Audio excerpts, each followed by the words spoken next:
یوشع بن نون دشمن کے مقابلے پر، ادھر عصر کی نماز اور ادھر دشمن مقابلے پر، کیا کریں؟ اے اللہ ہم نے تیری طرف دعوت دی، تیری طرف ان کو بلایا، یہ اس خیر کے کام کو قبول نہ کر کے مقابلے پر آ گئے، اے اللہ کیا کریں؟ نماز پڑھیں تو ان کا خطرہ ہے، اور ان سے مقابلہ کریں تو نماز قضا ہونے کا خطرہ ہے۔ اے اللہ ہم معمور ہیں تیرے، اور یہ سورج معمور ہے ہمارے لیے، اللہم احبسھا، اے اللہ سورج کو یہاں روک دے، سورج کو یہاں روک دے۔ روایت میں ہے سورج ٹھہر گیا۔ انہوں نے اطمینان کے ساتھ اپنا کام پورا کیا، فتح ہوئی دشمن پر، پھر عصر کی نماز پڑھی، اس کے بعد سورج حرکت میں آیا، اب چلے گا۔ دعوت عبادت کا جمع کرنا تسخیر عالم کا نسخہ ہے، ایک نہیں سینکڑوں قصے ہیں۔ صحابی جیل میں کیوں؟ اللہ کے بندوں کو اللہ کی طرف بلانے کی کوشش میں تھے، جیل ہو گئی۔ روایت میں ہے کہ جیل میں ان کو غسل کی حاجت پیش آ گئی، پانی مانگا جیلر سے، اس نے کہا کہ نہیں، پانی پینے کے لیے ملے گا، صرف غسل کے لیے پانی نہیں ملے گا۔ نماز کا اتنا شوق اور نماز کا اتنا فکر کہ 2 دن پانی کو صبر کر سکتا ہوں، پیاس برداشت کر سکتا ہوں 2 دن، تم مجھے 2 دن کا پانی اکٹھا دے دو، پینے کا پانی۔ جیلر نے کہا نہیں، آج کا پانی آج ملے گا، کل کا پانی کل ملے گا۔ روایت میں ہے کہ جب جیلر نے پانی نہیں دیا تو بادل آسمان سے اترا اور جیل میں داخل ہوا، صحابی کو وہ برسا اور صحابی نے اسے غسل کیا اور نماز ادا کی۔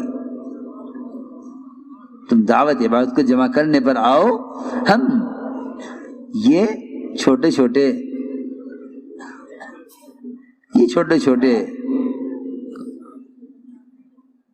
کائنات کے نقشے اور یہ چھوٹے چھوٹے انتہائی محتاج حکام، ان کے ہاتھ میں رکھا کیا ہے؟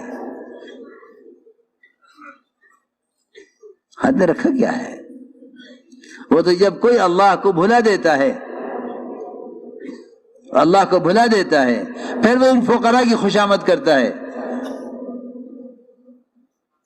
انبیاء علیہ السلام نے آ کر سب سے پہلا کام یہ کیا کہ ان کی نظروں کو اپنے اللہ کے غیر سے اللہ کی ذات کی طرف پھیرا۔ پہلا کام یہ ہے کہ ان کی نظر کو اللہ کے غیر سے اللہ کی ذات کی طرف پھیرا، پہلا کام یہ کیا۔ اس لیے میرے دوستوں، بزرگوں، عزیزوں، میں نے عرض کیا کہ اپنے ارادوں کو، اپنی چاہتوں کو اللہ کی چاہت پر موقوف کرو، اپنی چاہت کو اللہ کی چاہت پر موقوف کرو، کہ تمہارے چاہنے سے کچھ ہوگا ہی نہیں جب تک اللہ نہ چاہے۔ تم خیر کے کام میں بھی کامیاب نہیں ہو سکتے جب تک اللہ نہ چاہے۔ سلیمان علیہ السلام نے یہ چاہا تھا کہ اپنی اولاد میں سے 100 مجاہد اللہ کے دین کی محنت کے لیے تیار کریں۔ اللہ نے آزمایا، اعلیٰ نسل کی بیویاں، اعلیٰ قوت، اعلیٰ ارادہ، اعلیٰ نیت، 100 تاجر نہیں بلکہ 100 مجاہد اپنی اولاد میں سے اللہ کے دین کی محنت کے لیے۔ فرشتے نے کہا انشاءاللہ کہہ لو، لیکن انشاءاللہ کہنا بھول گئے انشاءاللہ کہنا۔ 100 بیویوں سے صحبت کی، ایک کو حمل ٹھہرا، 99 بیویوں کو حمل نہیں ٹھہرا۔ کیوں؟ اور وہ ایک حمل بھی ضائع ہو گیا۔ اللہ نے دکھلایا اللہ نے دکھلایا کہ تم ہماری چاہت پر، ہمارے کرنے پر اپنے ارادے کو موقوف کیے بغیر کچھ نہیں کر سکتے۔ میرے دوستو عزیزو، سوچو تو صحیح، جو اسباب اللہ نے انبیاء علیہ السلام کو راضی ہو کر دیے تھے، جب ان اسباب میں اللہ کی چاہت کے بغیر وہ کچھ نہیں کر سکتے، تو جو اسباب اللہ نے غیروں کو ناراض ہو کر دیے ہیں یا اغیار، ان اسباب میں کیا کر سکتے ہیں؟ سوچنے کی بات ہے، تھوڑا سا عقل کو استعمال کرو۔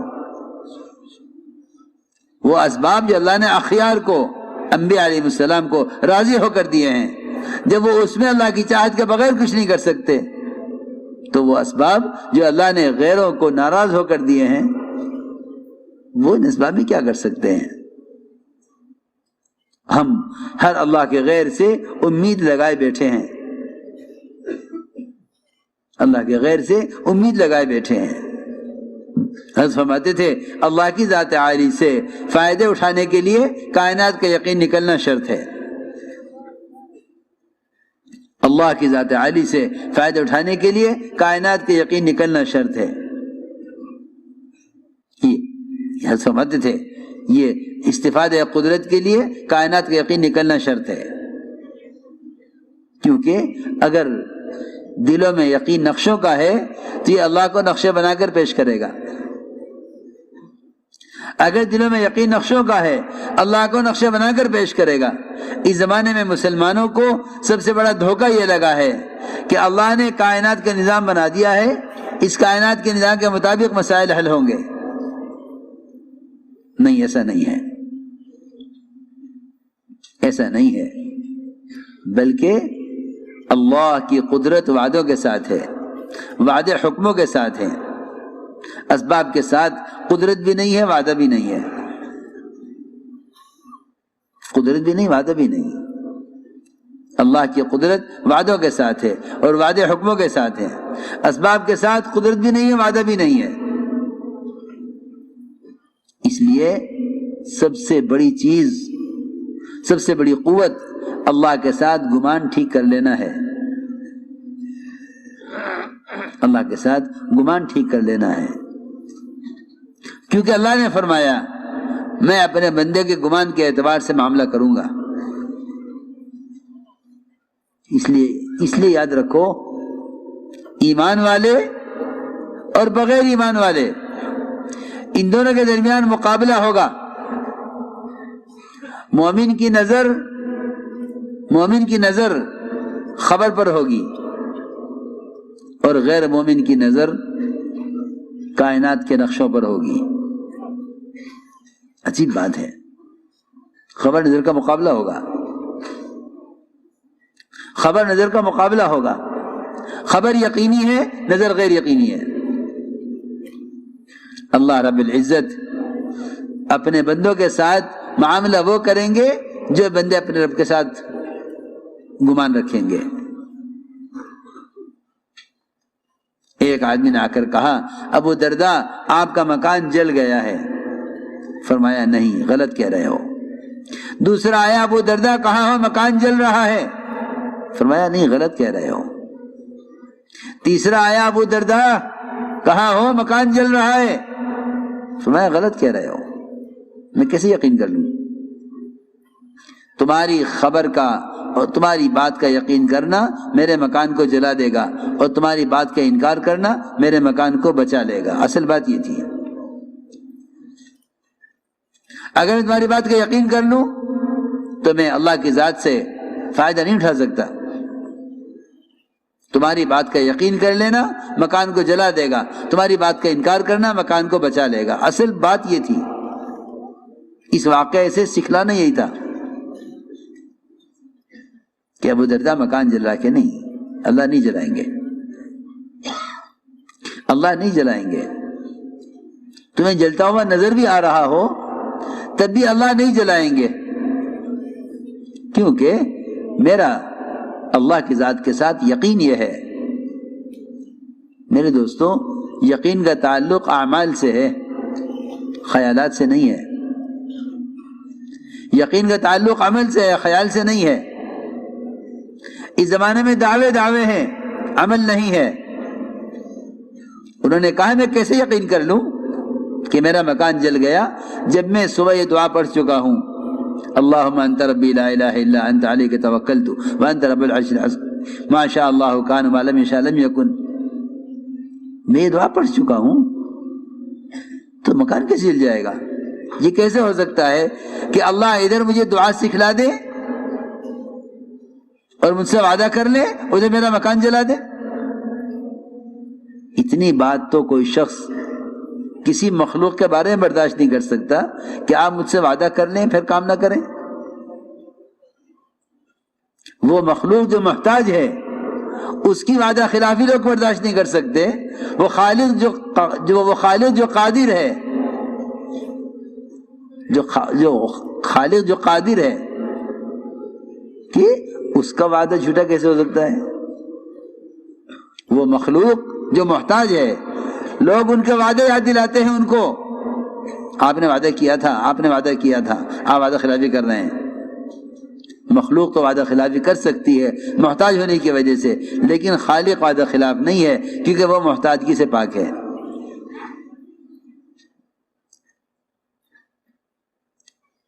تین آدمی آ کر کہہ رہے مکان جل گیا، یہ ماننے کو تیار نہیں. ایک آدمی آ کر کہ ہاں ابو درداء مکان آگ لگی تھی لیکن تمہارے مکان پر آ کر بجھ گئی. کیوں بجھ گئی؟ بس میں شروع سے کہہ رہا ہوں کہ جو حالات پیش آتے ہیں لوگ کہتے ہیں اتفاق سے ہو گیا، کہ اتفاق کوئی چیز نہیں ہے، اللہ کے کرنے سے ہوتا ہے. لیکن اللہ کی ذات سے ہونے کے لیے دو چیزیں اصل ہیں، ایک یقین دوسرے عمل. ایک یقین دوسرے عمل. جی ہاں، اس لیے کہ عمل کے بغیر اگر امید کر رہا ہے، عمل کے بغیر امید کر رہا ہے تو یہ جھوٹا ہے، یہ جھوٹا ہے. یہ اگر امید کر رہا ہے عمل کے بغیر تو جھوٹا ہے. اس لیے کہ حدیث میں عاجز فرمایا اس شخص کو جو بڑی بڑی اللہ سے امیدیں باندھ لے، اللہ یوں کریں گے، اللہ یوں کریں گے، اللہ یوں کریں گے، اللہ سے بڑی بڑی امیدیں باندھ لے اور اپنے نفس کا تابع ہو کر چلے، اللہ سے بڑی بڑی امیدیں باندھ لے. فرمایا کہ یہ عاجز ہے، یہ عاجز ہے. من اتبع نفسه هواها وتمنى على الله الاماني، اللہ سے امیدیں باندھے ہوئے ہے اور اپنی خواہش کے پیچھے پڑا ہوا ہے. اس کو تو حدیث میں عاجز کہا ہے بجائے اس کے کہ اس کو عقل مند کہا جاتا. عقل مند وہ ہے جو آخرت کو سامنے رکھ کر چلے. تو میں نے عرض کیا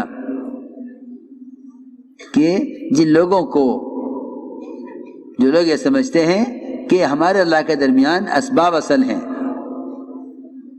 یہ محنت کرتے ہیں اسباب پر، پھر ان اسباب کو پیش کرتے ہیں اللہ کے سامنے. محنت کرتے ہیں اسباب پر، اے اللہ یہ دکان ہے تو اس کے ذریعے نفع دے دے، اے اللہ یہ دوا ہے تو اس کے ذریعے شفا دے دے. یقین کرنے والے اللہ کو ذرائع پیش نہیں کرتے کیونکہ اللہ تعالیٰ کو وہ ذرائع سے پاک سمجھتے ہیں، اس کو ذرائع کی ضرورت نہیں ہے. جو سمجھتے ہیں قدرت وعدوں کے ساتھ ہے وہ عمل پیش کرتے ہیں، جو سمجھتے ہیں قدرت اسباب کے ساتھ ہے وہ اللہ کو اسباب پیش کرتے ہیں. اسی آسان بات ہے.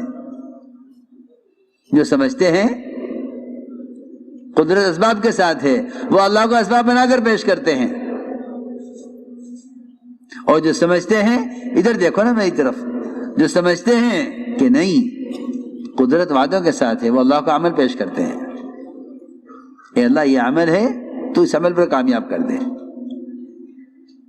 آپ دیکھیں گے تاجر دکان کو سامنے رکھ کر مانگ رہا ہوگا، زمیندار غلہ زمین کو سامنے رکھ کر اللہ سے مانگ رہا ہوگا، اور کہتے بھی یوں ہیں کہ پہلے آپ اسباب پر محنت کریں، پہلے سے امید کریں.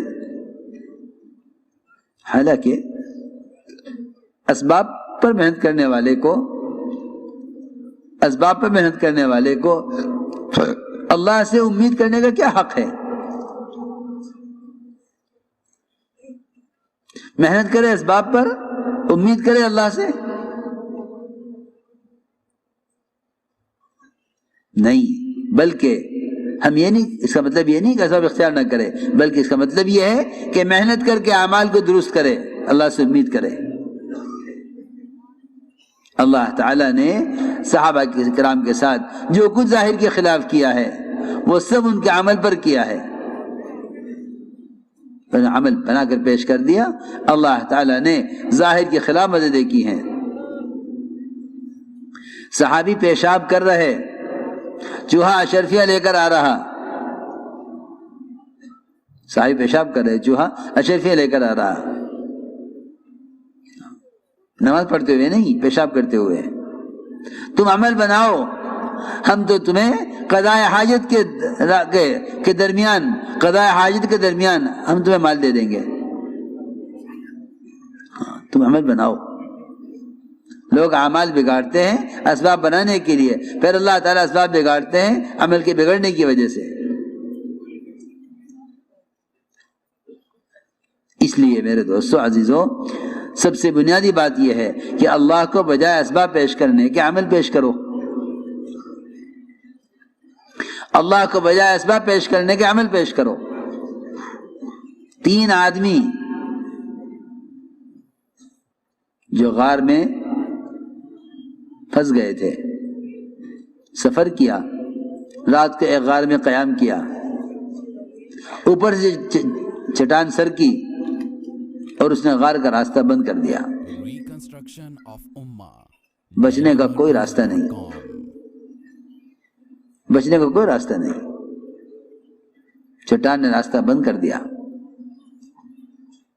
یہ تینوں سے جوڑ کر بیٹھ گئے کہ اب موت کے سوا کوئی راستہ نہیں ہے، نجات کا کوئی راستہ نہیں ہے۔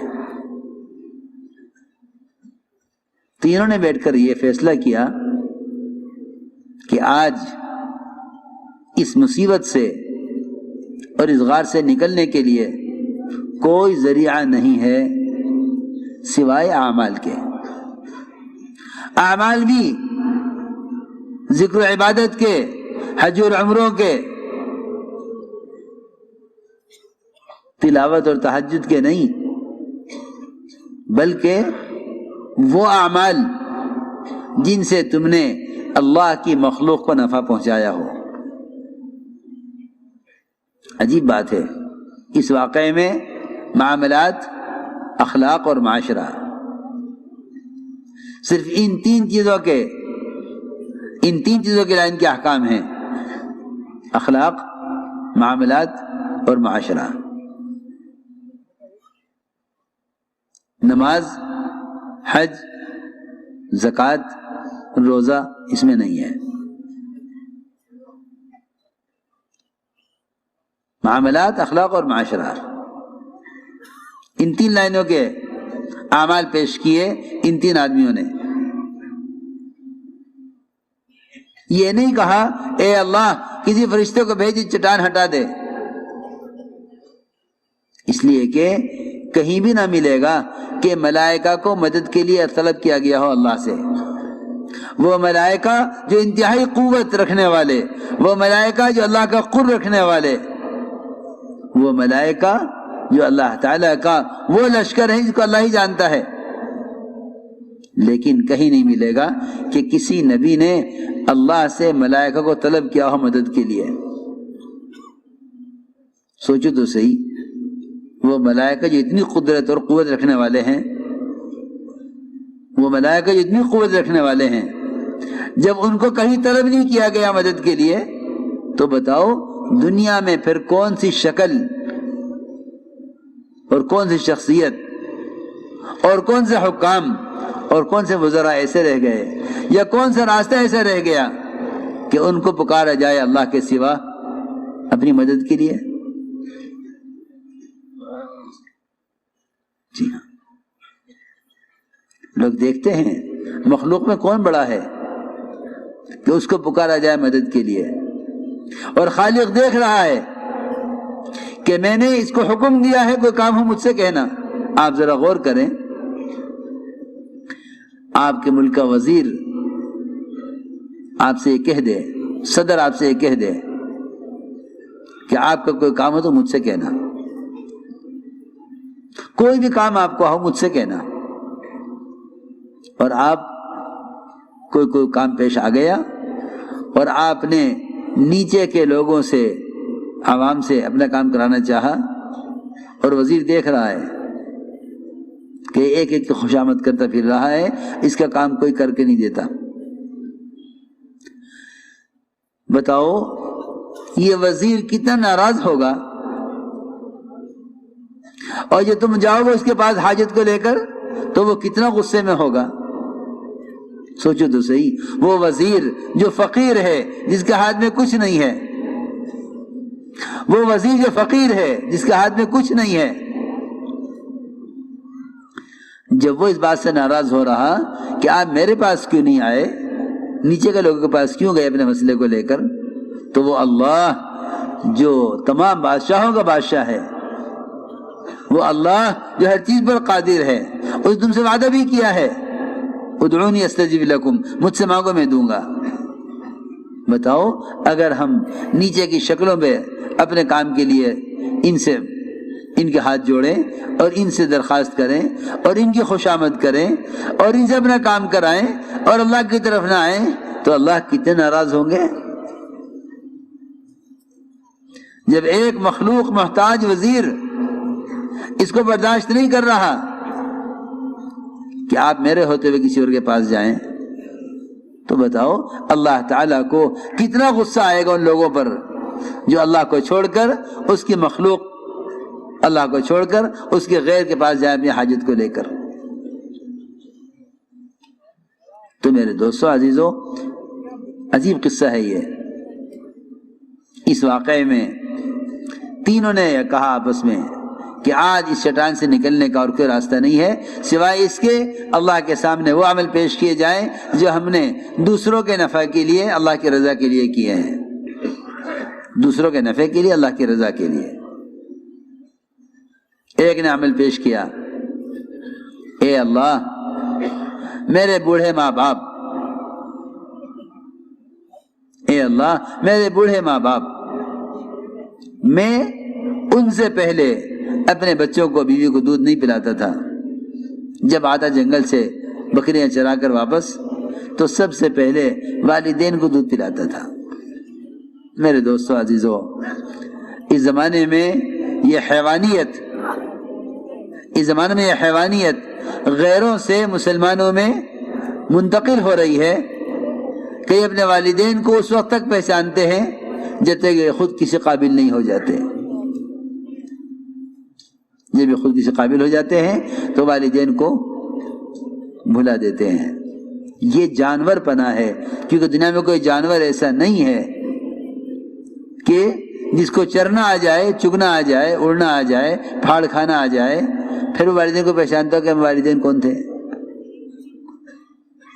اس زمانے میں سب سے بڑی بیماری یہ پیدا ہوئی مسلمانوں میں خاص طور پر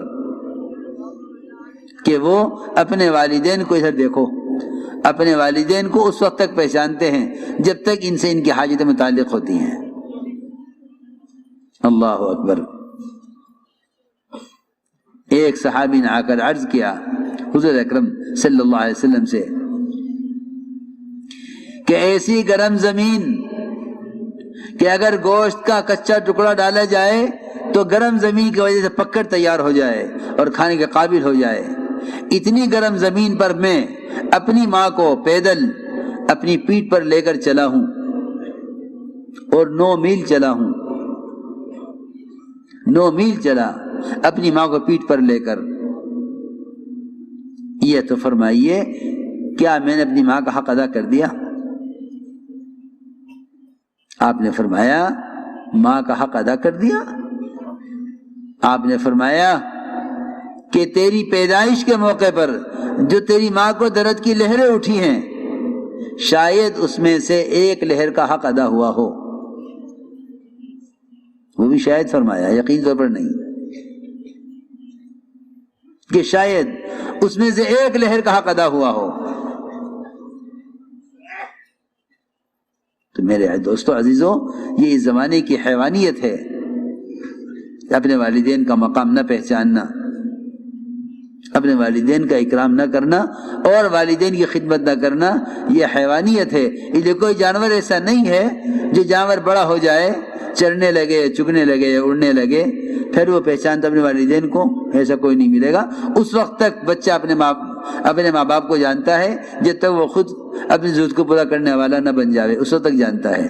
یہ حیوانیت انسانوں میں آ گئی ہے۔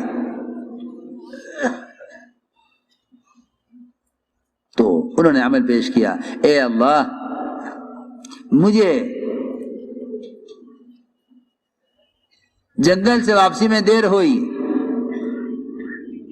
والدین سو چکے تھے، میں تمام رات دودھ کا پیالہ لے کر ان کے سامنے کھڑا رہا، میرے بچے بھوک سے بلکتے رہے۔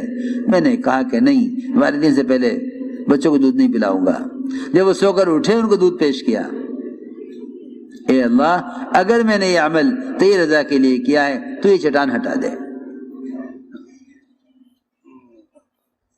یہ تو میرے دوستو عزیزو معاملات کی لائن کا ایک عمل ہے۔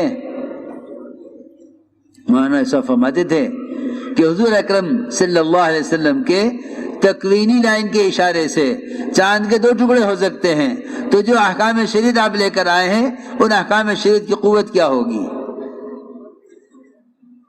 آپ کے تکوینی لائن کے اشارے کے عمل کی اتنی قوت ہے کہ چاند کے 2 ٹکڑے ہو گئے، تو آپ جو شریعت لے کر آئے ہیں اس شریعت کے احکام کی قوت کیا ہوگی؟ چنانچہ چٹان سر کی لیکن نکلنے کا راستہ نہ ہوا۔ دوسرے نے عمل پیش کیا، اے اللہ میری چچا کی لڑکی جس سے مجھے انتہائی محبت تھی اور وہ میں اس سے خلوت چاہتا تھا مگر وہ مجھے خلوت کا موقع نہیں دیتی تھی، اے اللہ اس پر تنگی آئی، قحط سالی آئی، محتاج ہو کے میرے پاس آئی، میں نے خیال کیا کہ اس کو مال دے کر اس کے ساتھ برا کام کروں۔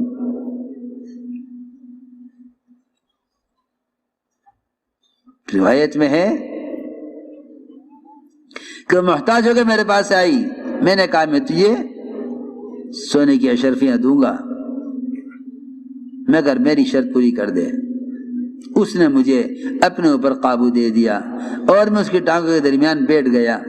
اے اللہ اس وقت بیٹھ کر مجھے تیرا خیال آیا،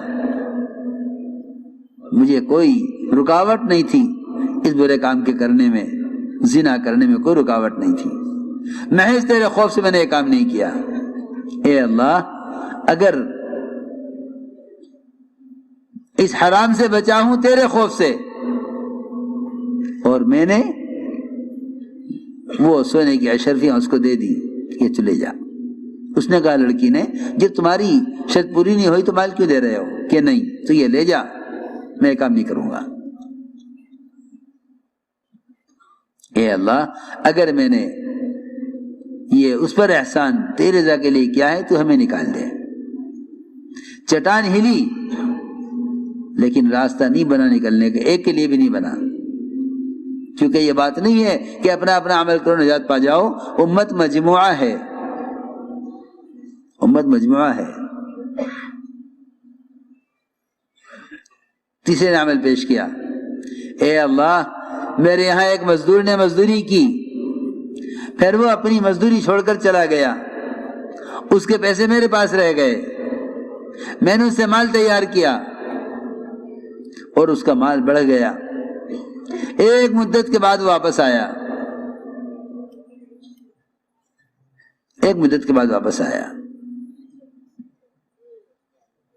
اور اس نے کہا کہ اتنی مزدوری آپ کے پاس میری رہ گئی تھی، آپ مجھے پہچانتے ہیں، وہ دے دیجئے۔ میں نے کہا اے مزدور یہ جتنا مال ہے سب تیرا ہے، تو لے جا۔ اس نے کہا مذاق نہ کر، میری مزدوری مجھے دے دے۔ کہ نہیں، یہ سارا مال جتنا بھی تیار ہوا ہے اس عرصے میں، یہ سارا مال تیرا ہے۔ اے اللہ اگر اس مزدور میں نے یہ احسان تیری رضا کے لیے کیا ہے تو ہمیں یہاں سے نکال دے۔ چنانچہ روایت میں ہے چٹان ہٹ گئی اور یہ چٹان سے نکل گئے۔ میرے دوستو، بزرگ، عزیزو، جتنے بھی حالات امت پر ہیں، ان حالات سے نکلنے کے لیے لوگ سمجھتے ہیں کہ حکم توڑیں گے معاملات میں اور عبادات سے حل ہو جائیں گے۔ ایسا نہیں ہے، بلکہ جو احکام معاملات میں توڑے جائیں گے، ان پر جو حالات معاملات میں آئیں گے، تجارت میں نقصان، پیداوار میں کمی، بارشوں وقت پر نہ ہونا، یہ معاملات کے احکام کو توڑنے کے جو حالات آئیں گے، عبادات سے ٹھیک نہیں ہوں گے جب تک معاملات کی لائن کا حکم پورا نہ ہو۔ مجھے پریشان ہے، ہم کیا کریں؟ نماز پڑھتے ہیں پھر بھی پریشان ہیں، روزہ رکھتے ہیں پھر بھی پریشان ہیں، احکام ٹوٹ رہے ہیں معاملات میں، وہ عبادات سے درست نہیں ہوں گے۔ جس لائن کا حکم ٹوٹا ہے اسی لائن کا حکم پورا کر دو۔ آپ جانتے ہیں کہ مشین میں اور یہ بجلی کے تاروں میں جس لائن کا تار ٹوٹا ہے اسی لائن کا تار جوڑا جائے۔ آپ کی گلی میں سینکڑوں قسم کے تار گزرتے ہیں، یہ ٹیلی فون کا تار ہے، یہ بجلی کا تار ہے، یہ پاور کا تار ہے۔ جی ہاں، جہاں سے تار کٹا ہے وہاں سے جوڑو۔ لوگ احکام توڑتے ہیں معاملات میں، انہیں دور کرنا چاہتے ہیں عبادات سے۔ ایسا نہیں ہوگا،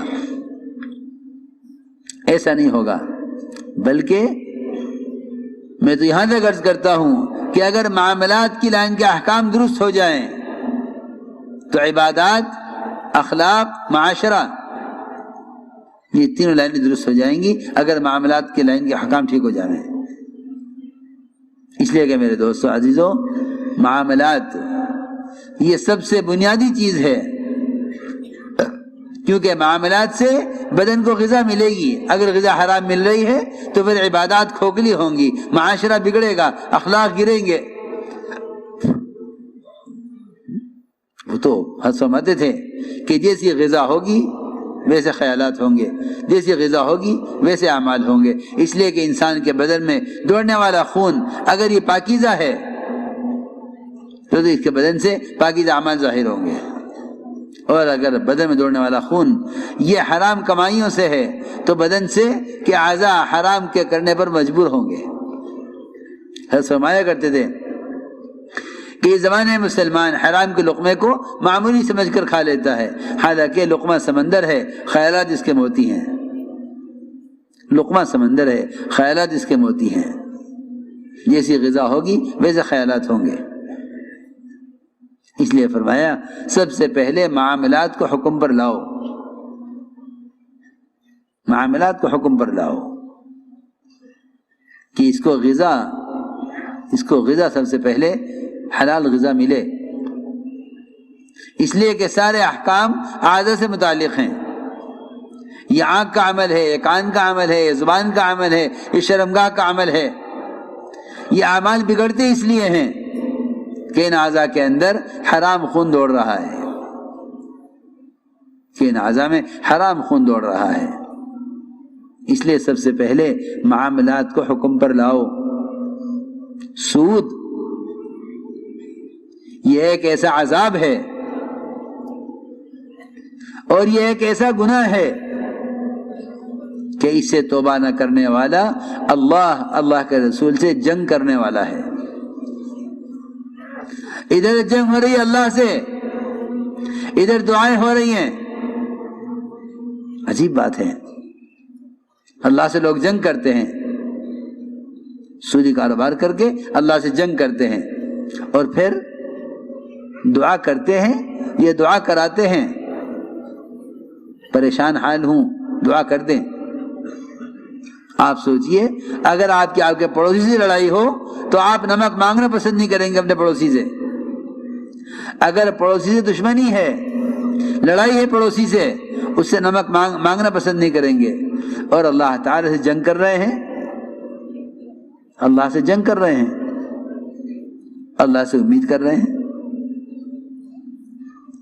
اس لیے میرے دوستو عزیزو، اپنے خون کو حرام کمائیوں سے پاک رکھو، یہ بہت ضروری بات ہے۔ ابوبکر صدیق رضی اللہ تعالیٰ عنہ کو بھوک کی شدت میں ایک لقمہ کہانت کی آمدنی کا کھلا دیا گیا۔ ایک لقمہ کھاتے ہی پوچھا کہ کہاں سے لائے ہو؟ غلام نے کہا کہ میں پہلے کہانت کیا کرتا تھا، وہاں سے لایا ہوں۔ اس کہانت کی آمدنی سے، کہانت کی آمدنی سے، کہانت کہتے ہیں جا کے نجومیوں سے پوچھنا کل کیا ہوگا، وہ کچھ خبریں بتلا دیں، پھر ان کو پھیلا دیا جاوے۔ ان کی خبروں کا یقین کرنا کفر ہے، ان کی خبروں کی تصدیق کرنا کفر ہے۔ فرمایا علی رضی اللہ تعالیٰ عنہ نے کہ نجومی کی خبر کی تصدیق کرنے والے کا ٹھکانہ جہنم ہے۔